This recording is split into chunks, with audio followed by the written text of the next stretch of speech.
Dear viewers, আজকে আমরা কিছু ফল নিয়ে কথা বলবো। আমি বিকাল বেলা নরমালি আসরের পরে আমরা কিছু খাবার খাই।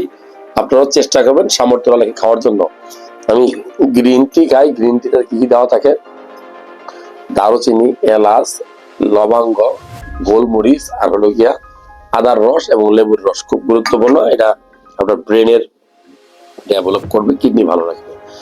এছাড়া আপনি চাইলেই একটা ফলের অংশ বিশেষ বা অর্ধেকটা আপনি পিস করে খেতে পারেন। সেটা হলো ড্রাগন ফল। এটা আপনার শরীরে রক্ত তৈরি করবে এবং ভালো কোলেস্ট্রল তৈরি করবে, শুক্রাণুর গতি বৃদ্ধি করবে। সো খুব গুরুত্বপূর্ণ।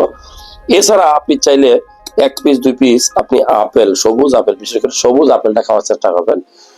দেখেন, এক বস্তা খাওয়ার দরকার নাই, কিন্তু 1 পিস 2 পিস খেলে কি হবে?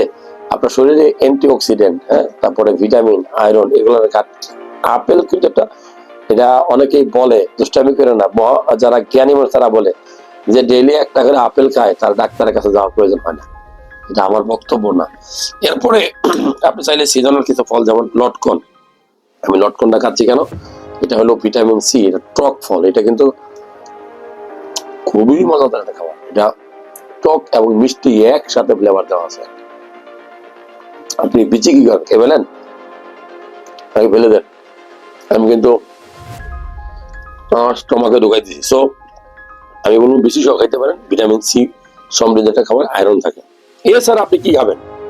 আপনি চাইলে প্রত্যেকদিন বিকালে বা রাত্রে 2টা কলা খেতে পারেন। এটা একদম পিওর ফরিদগঞ্জ, চাঁদপুর থেকে আমরা নিয়ে আসছি আসার পথে।